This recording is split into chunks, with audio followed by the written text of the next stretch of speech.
জীৱই মাতৃৰ গৰ্ভতে ভগৱন্তক দুবাৰ স্তুতি কৰিছে। প্ৰথমবাৰ স্তুতিত কৈছে, হে প্ৰভু, তুমি মোক যেনে তেনে মাতৃ গৰ্ভৰ পৰা বাহিৰ কৰি দিয়া, মই এই অকণমান ঠাইখনত থাকিব পৰা নাই। মায়ে যি খাইছে মই সেইবিলাকৰ দ্বাৰা মই বহুত কষ্ট পাইছোঁ। মাতৃয়ে এতিয়া চাওক, আমাৰ মাতৃসকলে অনুভৱ কৰক, পিতৃসকলেও কৰক। এটা সন্তান যেতিয়া জন্ম হয়, জন্ম হোৱাৰ লগে লগে আমাৰ একে ফটো মাৰি ফেচবুকত দিয়া ফূৰ্তি আনন্দ হয়নে? আৰু সেই কেঁচুৱাটো যদি কোনোবাই ল'বলৈ যায়, হাতখন 10 বাৰ ধুবলৈ ক'ব, নহয়নে বাৰু? ধুই পখালি লওক। আকৌ মাকক জলকীয়া চুবলৈ নিদিয়ে, কিবা বেয়া বস্তু চুবলৈ নিদিয়ে, জানো চা চকুত লাগিব, ছাল পৰিব, নহয়নে? কিন্তু সেইজনী মাতৃয়ে জন্ম হোৱাৰ পাছত সন্তানটোৰ যে সেয়া যত্ন লয়, গৰ্ভত থকা অৱস্থাত তেওঁ কি কৰে? এই ধূনাৰ দিগদাৰ কৰিছে। গৰ্ভত থাকোঁতে সেই কেঁচাটোতো আৰু আলফুলীয়া কোমল হৈ আছে, বাহিৰৰ কাৰণ ৰ'দৰ তাপ পোৱাই নাই, নহয়নে বাৰু? কিন্তু সেই কেঁচুৱাটোক আকৌ কি দিয়ে মাকে? টেঙা খাবলৈ মন যায়, টেঙাটো গোটাই লয়, তাতে আকৌ জলকীয়া মোহাৰি একে নিমখ সৰহকৈ লৈ খাই ভাল পায়, নহয়নে? তিতা খাবলৈ মন যায়, কোনোবাই মাটিৰ চৌকাৰ বোলে মাটিও খায়, কোনোবাই বোলে কৰৰ টেকেলি ভাঙি সেয়াও খায়, চুবাই খাই বুলি কয়। গতিকে গৰ্ভত থকা মাতৃগৰাকীয়ে কি কৰিব? আকৌ কয় যে মাইগৰাকী দুৰ্বল হৈছে, প্ৰাণী হিংসা কৰি তাৰো মৰ্ম খুৱাই ভাল হওক বুলি। সেই ৰসবিলাক পাই যেতিয়া শিশুটোৱে গৰ্ভত কি কৰে? ছটপটাই থাকে। ভাগৱতত আছে, 3য় স্কন্ধ। 3য় স্কন্ধ ভাগৱতত জীৱৰ তামসিক গতি, আপোনালোকে কেতিয়াবা যদি সমাজত বহে সেই অধ্যায়টো উলিয়াই ল'ব, তাত তন্নকে আছে। সেই মাতৃগৰাকীয়ে খোৱাৰ ফলত সেই সন্তানটোৱে পাই গৈ গৰ্ভতে অচেতন হৈ যায়, জ্বলা টেঙা সেইবিলাক পায়। নাকে মুখে, কাৰণ এডাল আপ্যায়নী নাৰীৰ দ্বাৰা মাক আৰু সন্তানৰ সংযোগ হৈ আছে। সেইকাৰণে নাৰী কাটিব লাগে। সন্তান জন্ম হোৱাৰ পাছত নাৰী ছেদ কৰে, দেখা নাই? কৰি পেলাই সেই কৰে। সেই নাৰীডালৰ কাৰণেই সন্তানটিয়ে আহাৰৰ গোটেই শক্তিখিনি পাই কাৰণে ক্ৰমান্বয়ে ডাঙৰ হয় গৰ্ভতে। তেতিয়া সেই জীৱটোৱে তেতিয়া কান্দে ভগৱন্তক প্ৰাৰ্থনা কৰি, হে প্ৰভু, মায়ে এনেকুৱা অখাদ্য খাইছে, তাৰ পৰা মই যে অচেতন হৈ গৈছোঁ, আৰু মই ইয়াক ক্ৰমান্বয়ে মই ডাঙৰ হৈ আহিছোঁ। তেতিয়া মানে বোধ জ্ঞান পায়। 5 মাহৰ পৰা 7-8 মাহলৈকে বোধ জ্ঞান শক্তিটো পোৱাৰ পাছত সপ্ত ধাতুৰ সৃষ্টি হয়। সেই সপ্ত ধাতু যেতিয়া পূৰঠ হয়, তেতিয়া জীৱই আকৌ কি কয়? সেই প্ৰভু, মোক যেনে তেনে তুমি মাতৃ গৰ্ভৰ পৰা বাহিৰ কৰি দিয়া, মই ইয়াত যেনেকৈ তোমাৰ নাম লৈ আছোঁ, মই বাহিৰলৈ গৈ তোমাৰ নামকে লৈ থাকিম। কিন্তু সেই কথাখিনি ভাবি থকাৰ লগে লগে 9 মাহৰ পৰা 10 মাহ 10 দিনলৈকে যিকণ সময়, সেইকণ সময়ত আকৌ জীৱ উলটি যায় নহয়। সেইকণ সময়ত আকৌ জীৱই বেলেগ চিন্তা কৰে। কি কৰে? যে তেওঁ তেতিয়া পূৰঠ হৈ গ'ল নহয়, সপ্ত ধাতু সম্পূৰ্ণ পাই গ'ল, 7টা বস্তু তেওঁৰ পূৰঠ। গতিকে সেই 7টা বস্তু যেতিয়া পূৰঠ হৈ বোধ জ্ঞান শক্তি অনুভৱ কৰা হ'ল, তেতিয়া তেওঁ ভিতৰত থাকি মাকে বাহিৰত কি কৰিছে, মাকৰ ওচৰত থকা বাকী সকলে বেয়া কথা কৈছে, ভাল কথা কৈছে, ওচৰত কাজিয়া পচাল লাগিলে যদি গৰ্ভৱতী আইগৰাকী গৈ যদি খুব কাণ উনাই শুনিছে, তেতিয়াহ'লে তাত বেয়া যিখিনি ব্যৱহাৰ হৈছে সেইখিনি গৰ্ভতে পাই গ'ল। পাই পেলাই দেখিলে দেখোন বাহিৰলৈ গ'লে দেখোন আৰু উৎপাত, তাত দেখোন ইয়াৰ মৰা পিতা কাজিয়া খাই। তেতিয়া আকৌ জীৱই কি কৈছে, হে প্ৰভু, মই তোমাক প্ৰাৰ্থনা কৰি আছিলো যে মাতৃৰ গৰ্ভত মই থাকিব পৰা নাই, মোক বাহিৰলৈ নিয়া। কিন্তু প্ৰভু, মই বাহিৰৰ যি বিষয়ৰ মানে যিখিনি তাপ, বিষয়ৰ তাপে যি জীৱসকলক মানে তাপিত কৰি আছে, সেইখিনি দেখি দেখোন মোৰ প্ৰভু যাবলৈ ভয় লাগিছে। মই আৰু বাহিৰলৈ নাযাওঁ, মই ইয়াতে থাকিম, তুমি মোক বাহিৰ নকৰিবা। এই কথা ভাবি ভাবি থাকোঁতে আকৌ ভগৱন্তৰ লীলা, যিহেতুকে গৰ্ভত স্থিতি হলে জন্ম হবই লাগিব, সেইকাৰণে ভগৱন্তই এই কথা জীৱই ভাবি ভাবি প্ৰাৰ্থনা কৰি থাকোঁতে প্ৰসূতি বায়ুৰ দ্বাৰা একে হেঁচাই সেই 10 মাহৰ তেতিয়া সময় হৈ যায়, জন্মৰ তাৰমানে আগতো হয়, সেই সময়কণ যেতিয়া হৈ যায়, তেতিয়া প্ৰসূতি বায়ুৰ দ্বাৰা অধমুখে জীৱটোক কৰাই মাতৃৰ যোনিজাত কৰাই জীৱ বাহিৰ কৰিলে। জীৱই গমেই নাপায়, আৰু ওলাই আহি যেতিয়া কান্দে, তেতিয়া এই জগতৰ মায়ামোহখিনিত সি দেখা পাই চকু বন্ধ কৰি ভয়তে কান্দে, কেহে কেহে কেহে।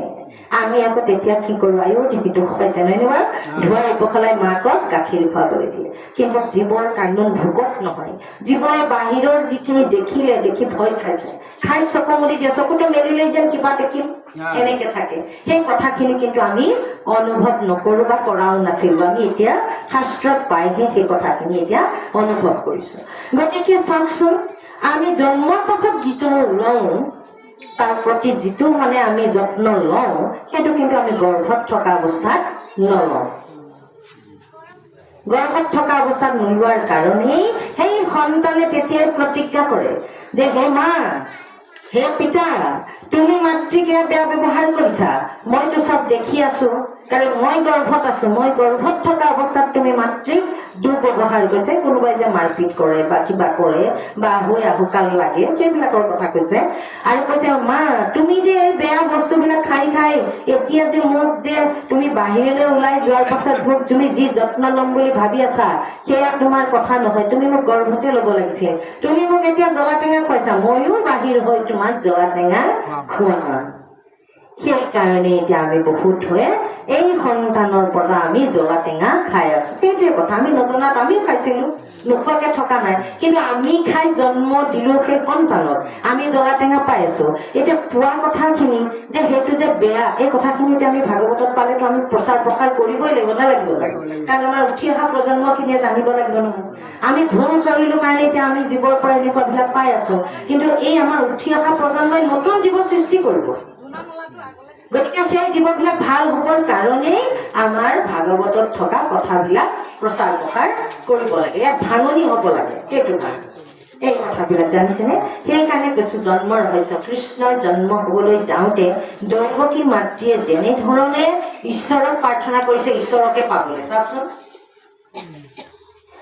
ঈশ্বৰকে পাবলৈ এগৰাকী দৈৱকী মাতৃ দেৱী দেৱনাৰী তেওঁলোক কাৰণ সতীত পৰা নাই ন তেওঁলোক দেৱত পৰিছে দেৱনাৰী গতিকে দেৱনাৰী সকলে আকৌ দেৱতাক পূজা কৰিছে পৰম ব্ৰহ্ম ভগৱন্তক তেওঁলোকে ভক্তি কৰিছে একাৰ বাক্য মনে নিৰিবিলি স্থানত প্ৰাৰ্থনা কৰিছে কাৰণ তৃতীয় স্কন্ধ ভাগৱততো আই দেৱহতীয়ে যেতিয়া স্বামীৰ কন্যা 9 গৰাকী হৈ গ'ল হোৱাৰ পাছত তেওঁ ভাবিছে যে কন্যা হলে দান দি দিম মোলে একো নাথাকিব কিন্তু মোক পুত্ৰ লাগে পুত্ৰ মোক কেনেকুৱা লাগে যে হে প্ৰভু তোমাৰ দৰে পুত্ৰ লাগে মই তোমাক পুত্ৰ ৰূপে পাব বিচাৰো আৰু সেই আবেদনখন দিলে স্বামী কদম ঋষিক কলে যে হে স্বামী তুমিতো মোক ইমান দিন পত্নীৰ যিখিনি মৰ্যাদা দিয়ে আছিলা কিন্তু এতিয়া মই তোমাৰ ওচৰত এটা মই নিবেদন কৰিব বিচাৰিছো যে মই পুত্ৰৱতী হ'ব বিচাৰো তেতিয়া কদম ঋষিয়ে কি কৈছিলে যে তুমি মোক বিয়া পাতিছা হয় মই তোমাক পত্নী কৰি আনিছো তুমি পত্নী ধৰ্ম মোৰ সুন্দৰকে তুমি পালন কৰি আছা কিন্তু তুমি পালন কৰি থাকিলেও তোমাৰ যি পথাৰখন সেই পথাৰখন এতিয়া পৰ্যন্ত তোমাৰ সাৰুৱা হোৱা নাই এই পথাৰখন সাৰুৱা হলেহে মই তোমাৰ গৰ্ভত মই বীজ ৰোপণ কৰিব পাৰিম তোমাৰ পথাৰেই শুৱনি হোৱা নাই মই কেনেকে সাৰুৱা নোহোৱা পথাৰত মই এটা শুদ্ধ বীজ ৰোপণ কেনেকে কৰিম গতিকে তুমি তোমাৰ পথাৰখন সুন্দৰ কৰিব লাগিব ইয়াত তৃতীয় স্কন্ধ ভাগৱতত আছে তেতিয়া দেৱহতী মাতৃয়ে কৈছে হে স্বামী তেতিয়াহ'লে মই কি কৰিব লাগিব তেতিয়াহ'লে তুমি ঈশ্বৰক উপাসনা কৰিব লাগিব তেওঁৰ দৰে যদি পুত্ৰ বিচাৰিছা তেওঁক তুমি ভক্তি কৰিব লাগিব আৰু ভক্তি কৰি কৰি তুমি তেওঁক সাক্ষাতে তেওঁৰ পৰা তুমি বৰ ল'ব পৰা হ'ব লাগিব তেতিয়াহে তোমাৰ মই গৰ্ভত মোৰ বীজ ৰোপণ কৰিব পাৰিম পুত্ৰ তোমাক দিব পাৰিম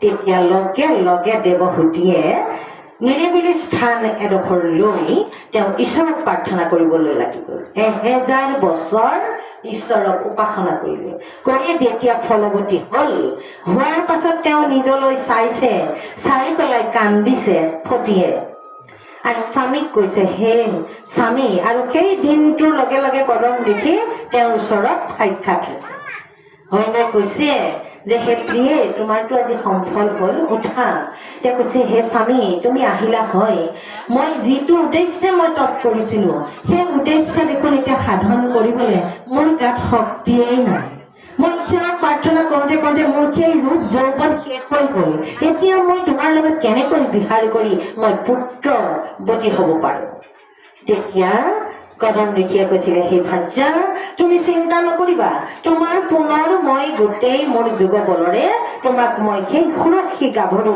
তোমাৰ ৰূপ যৌৱন মই ঘূৰাই দিম আৰু তেতিয়াই তেওঁ নিজৰ ধ্যানৰ তপৰ বলত সেই আই দেৱহতীক ৰূপ যৌৱন ঘূৰাই দি এজনী 16 বছৰীয়া এজনী মানে সুৰক্ষী বনাই পেলালে, সুন্দৰী নাৰী। আৰু তেওঁ এখন ব্ৰহ্মাণ্ড তাৰমানে তাতে সৃষ্টি কৰিলে এখন নগৰ, যে সেই নগৰখন এনেকুৱা ধুনীয়া যে বৈকুণ্ঠপুৰী সদৃশ। তাত কোনো কাম, ক্ৰোধ, লোভ, মোহ, দম্ভ, দৰ্প, অহংকাৰ, কামনা, বাসনা, হিংসা, বৈকুণ্য এই ভাৱবিলাক তাত নাই। য'ত নাই সিয়ে হ'ল বৈকুণ্ঠপুৰী। য'ত কুণ্ঠা, তাৰমানে অকণো মানে কুণ্ঠা নোহোৱাকে তাত চবফালে ভাল আনন্দ।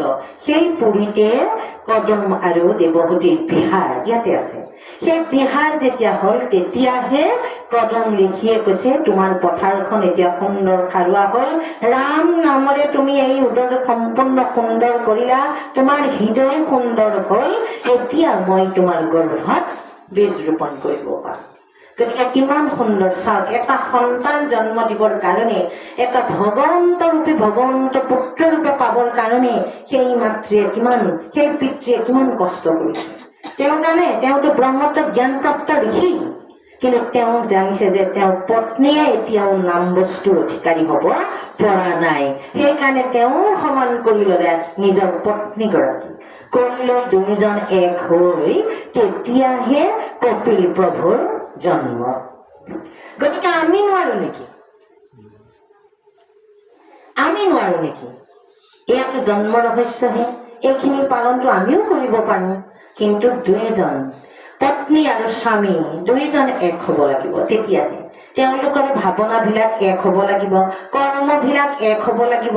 আৰু ভাবি তেওঁলোকে এটা সুন্দৰ দিন চিন্তা কৰি ভাবি ল'ব লাগিব যে আমুক দিনটোতহে আমি দুয়োজনে, সেইদিনাখনহে স্বামী আৰু স্ত্ৰী হৈ একেলগে সংগম হম। আমি সদায় সহস্ৰবাৰ সংগম হৈ আমি সন্তান দিবলৈ, জন্ম কৰাবলৈ আমি ভাবিব নালাগে। এয়া হ'ল জন্ম ৰহস্য। এই কথাখিনি যোনে মানে সেইটোহে। আকৌ ইয়াতে আহি যায় ৰজস্বলা নাৰী এগৰাকী কিমান দিনলৈকে তেওঁ স্বামীৰ পৰা আঁতৰি থাকিব লাগে, কিমান দিনলৈকে দেৱ কাৰ্যৰ পৰা আঁতৰি থাকিব লাগে, কিমান দিনলৈকে সমাজৰ কামৰ পৰা আঁতৰি থাকিব লাগে, এই কথাখিনি জানিব। ৰজস্বলা অৱস্থাত যদি কোনোবাই সন্তান যদি গৰ্ভত সোমাইছে, তেতিয়াহ'লে সেয়া সন্তান নৰকাসুৰ হ'ব বুলি কৈছে, হিৰণ্যকশিপু হ'ব পাৰে। কাৰণ নৰকাসুৰৰ জন্মটোও সেই ৰহস্য। যেতিয়া নৰকাসুৰে বসুমতী পৃথিৱীক যেতিয়া হিৰণ্যকশিপুৱে নহয় জানো, কি হিৰণ্যাক্ষ যেতিয়া পৃথিৱীক লৈ গৈছিল হৰণ কৰি, নহয়নে বাৰু? লৈ যাওঁতে ভগৱন্তই উদ্ধাৰ কৰিবলৈ গৈছিল, কি ৰূপে? বৰাহ ৰূপে, নহয়নে বাৰু? কিন্তু ভগৱন্তই বসুমতীৰ ৰূপত আকৌ মুগ্ধ হৈছিল। আৰু তেতিয়া কি হৈছিলে যে বসুমতী ৰজস্বলা আছিলে। এই ৰজস্বলা অৱস্থাত ভগৱন্ত বসুমতীৰ ৰূপত মোহিত হ'ল কাৰণে নৰকাসুৰৰ জন্ম হ'ল। আৰু তেতিয়াই বসুমতীয়ে গম পালে যে এই পুত্ৰৰ কাৰণে জগত হাহাকাৰ হ'ব, জগতৰ জীৱসকলে শান্তি নাপাব, নাৰী লাঞ্ছিতা হ'ব। তেতিয়াই তেওঁ ভগৱন্তক প্ৰাৰ্থনা কৰিলে, হে প্ৰভু, তুমি জগতৰ ঈশ্বৰ হৈও কিন্তু তুমি আজি এটা ভুল কৰি পেলালা। কাৰণ মোক উদ্ধাৰ কৰিবলৈ আনিলা, আহি আকৌ তুমি মোৰ ৰূপতে মুগ্ধ হলা, মুগ্ধ হৈ তুমি মোক পত্নী হিচাপে গ্ৰহণ কৰিলা। আৰু এই গ্ৰহণ কৰাৰ ফলত মোৰ যিটো পুত্ৰ জন্ম হ'ল, ইটো দুৰ্দান্ত অসুৰ হ'ব। এতিয়া ইয়াৰ পৰা ভকত বৈষ্ণৱ থাকিব নোৱাৰিব। আৰু কিন্তু মোৰ পুত্ৰ তুমি কিন্তু কেতিয়াও বধ কৰিব নোৱাৰিবা, তুমি বধ কৰিব নোৱাৰিবা, আৰু ইয়াক কোনেও মাৰিব নোৱাৰে। কিন্তু মোৰ পুত্ৰ যেতিয়া ইয়াক বধ কৰিবলগীয়া হ'ব, তেতিয়া মই তোমাক কম। তেতিয়া ভগৱন্তই ক'লে, তথাস্ত, তুমি যেতিয়াই তোমাৰ মন যাব মোক তেতিয়াই ক'বা, মই তেতিয়াই তোমাক পুত্ৰক বধ কৰিম। সেই নৰকাসুৰে কিমান বিলাক নাৰী ব্ৰাহ্মণকে ধৰি প্ৰতি